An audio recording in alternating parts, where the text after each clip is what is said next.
वफाकी हुकूमत के साथ मुज़ाकरात कामयाब होने के बाद MWM और शिया उलमा कौंसिल ने 40 मार्च को मौखर करने का ऐलान कर दिया। गवर्नर सिंध और वज़ीर मुमलिकत बराए दाखिला तलाल चौधरी ने कराची में MWM रहनुमाओं के साथ प्रेस कॉन्फ्रेंस करते हुए कहा कि ज़मीनी रास्ते से ज़ायरीन के करबला जाने पर पाबंदी के खिलाफ मजलिस वहदत मुसलमीन के मार्च का फैसला मौखर कर दिया गया है।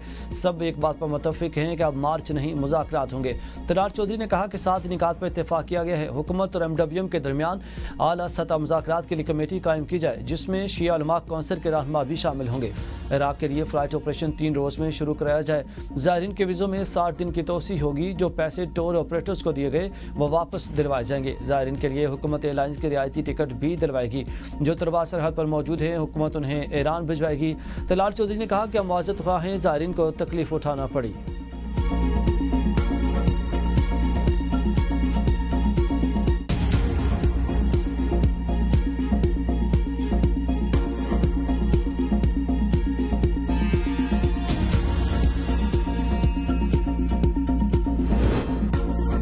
वज़ीर दिफा ख्वाजा आसिफ के ट्वीट के बाद महकमा एंटी करप्शन मुताबिक एंटी करप्शन अदालत ने ADCR सियालकोट मोहम्मद इकबाल के जिस्मानी रिमांड में 4 दिन की तोसी कर दी। अदालत का मुलजिम मोहम्मद इकबाल को 11 अगस्त को दोबारा पेश करने का हुक्म। जुडिशल मजिस्ट्रेट बुशरा अनवर ने एंटी करप्शन की दरख्वास्त पर समाअत की। एंटी करप्शन पंजाब ने मुलजिम के खिलाफ मुकदमा दर्ज कर रखा है। मुलजिम इकबाल से एक लैंड क्रूजर गाड़ी, गोल्ड सिटी सियालकोट में 2 कमर्शियल प्लाट्स की फाइल भी मिली है। मुलजिम इकबाल से रिश्वत की मद में ली गई रोलेक्स घड़ी भी बरामद।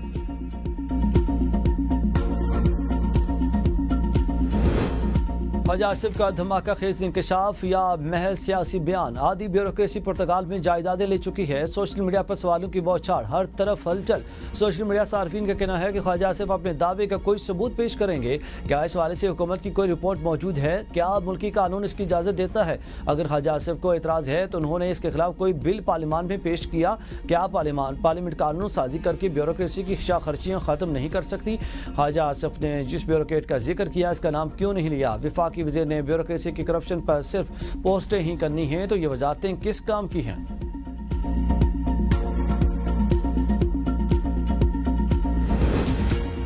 कौमी क्रिकेटर हैदर अली पर लड़की से ज्यादती का इल्ज़ाम। हैदर अली को ग्रेटर मैनचेस्टर पुलिस ने दौरान मैच ग्राउंड से हिरासत में ले लिया। ज़राए के मुताबिक बाद अज़ां हैदर अली को पुलिस ने 2 हफ्तों के लिए रिहा कर दिया। पाकिस्तानी निजात बरतानवी लड़की ने ज्यादती का इल्ज़ाम आयद किया।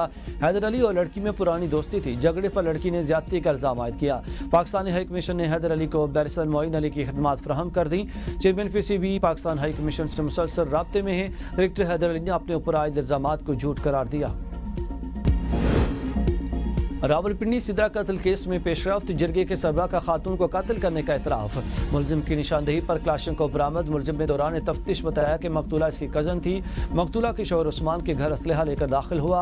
असलहे के जोर पर मकतूला को मुजफ्फराबाद से रावलपिंडी लाया। बरादरी के फैसले के मुताबिक सिदरा अरब का कत्ल किया और लाश कब्रिस्तान में दफन की। मुलजिम ने इतराफ किया कि कत्ल के वक्त सालिम मोहम्मद अमानी गुलबिस के साथ थे। अदालत पेशी पर सिदरा कत्ल केस के मर्जी मुलजिम इस्मतुल्लाह की टिकटॉक वीडियो बनाते हुए सोशल मीडिया पर वायरल हो गई। कानून नाफिज करने वाले इदारे खामोश तमाशाई बने रहे।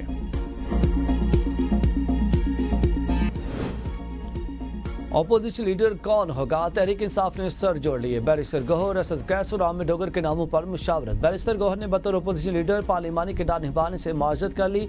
असद कैसर ने भी इब्तदाई तौर पर अपोजिशन लीडर के ओहदे में दिलचस्पी नहीं दिखाई। आमिर डोगर अपोजिशन लीडर के लिए भरपूर लॉबिंग में मसरूफ। ज़राए के मुताबिक आमिर डोगर के नाम पर हुकूमत को भी कोई एतराज़ नहीं। असद कैसर की जानिब से हतमी जवाब तक PTI ने अपोजिशन लीडर के नाम को होल्ड कर लिया।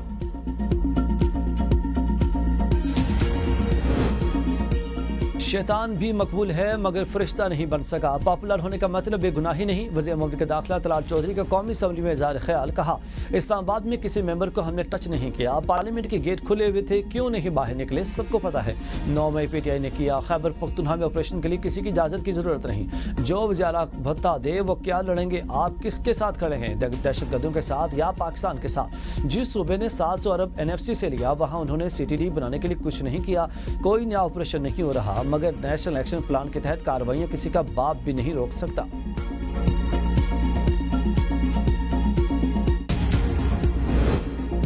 पार्लियामेंट का हिस्सा रहेंगे। ज़िमनी इलेक्शन से मुतालिक पहले बानी से बात करेंगे। चेयरमैन पीटीआई बैरिस्टर गौहर के पार्लियामेंट हाउस के बाहर मीडिया से गुफ्तगू। कहा, हमारे अरकान को करोड़ों की पेशकश हुई मगर हमने इनकार किया, सब कुछ कुर्बान किया लेकिन समझौता नहीं किया। कंप्रोमाइज का लफ्ज़ हमारी डिक्शनरी में नहीं। केसेस खत्म कराने और मरात लेने वालों से हमारा रास्ता अलग है। हमने मुश्किल रास्ता चुना। असद कैसर ने कहा कि हमें कहा जा रहा है 2027 तक हुकूमत को चलने दें। बानी पीटीआई यकीन दहानी करा दे, हुकूमत चलने देंगे तो कल ही रिहा हो जाएंगे। तहरीक इंसाफ पुरअमन और जमहूरी जमात है। 3 साल से पीटीआई के खिलाफ मुख्तलिफ हरबे इस्तेमाल हो रहे हैं। पंजाब में अब सफाई मुफ्त नहीं, वसूलियां आवाम से होंगी। 5 मरले वालों पर 300, बड़े घरों पर 5,000 रुपये सालाना फीस रिहायशी इलाकों में कम, कमर्शियल इलाकों में ज़्यादा होगी। बिलिंग का सिलसिला डिजिटलाइज होगा। इब्तदाई 2 माह बिल प्रिंट की शक्ल में भिजवाया जाएगा। रिहायशी मकानात के लिए फीस का तयन प्लाट साइज के मुताबिक किया गया। 5 मरला से कम प्लाट पर 300 रुपये, 5 से 10 मरला प्लाट पर 500 रुपये फीस वसूल की जाएगी।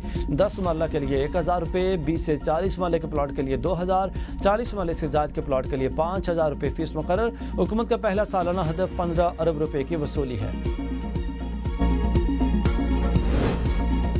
वफाकी हुकूमत का 24 सरकारी इदारों की 3 मराहल में निजकारी का फैसला।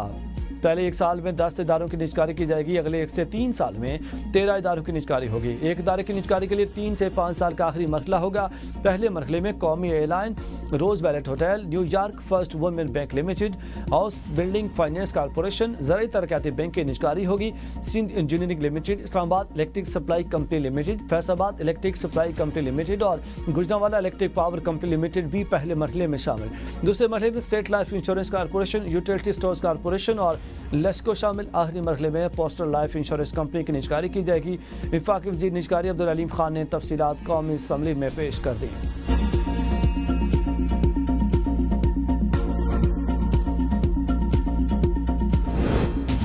5 अगस्त को वज़ीर आलिमीन एक बार फिर रुसवा हुए, मैदान छोड़कर भाग गए। पीटीआई गली कूचों तक महदूद होकर रह गई है। गवर्नर फैसल करीम कुंडी की मीडिया से गुफ्तगू। कहा, खैबर पख्तूनख्वा में सिक्योरिटी सूरत हाल संगीन है। लोग दरिया में बह गए लेकिन सूबाई हुकूमत ने तवज्जो नहीं दी। जब हमारे पास नंबर पूरे होंगे तो हम अदम एतमाद ले आएंगे। पुलिस का पार्लियामान पर धावा। ताले लगाना जमहूरियत में नायाब वारदात है। पार्लियामान को बंद करना बगावत के जुमरे में आता है। शेर अफजल मरवत की प्रोग्राम तजिया में गुफ्तगू। कहा, 5 अगस्त का एहतजाज खुद उन्होंने सबसे बड़ा वाक़या बना दिया। अयाज सादिक मुझे रिवायती सियासतदान नहीं लगे। अपोजिशन को हर हाल में बुरा कहा जाता है। आइन और कानून कहीं नजर नहीं आते। इक़्तिदार की देवी मेहरबान हो तो सब जायज़ हो जाता है, नाराज हो तो सब गलत। ह्यूमन राइट्स इस वक्त ना होने के बराबर। अदलिया खुद अपने हुकूक ढूंढ रही है। अपोजिशन को जेल में डालकर मुल्क की जड़ों को खोखला किया जा रहा।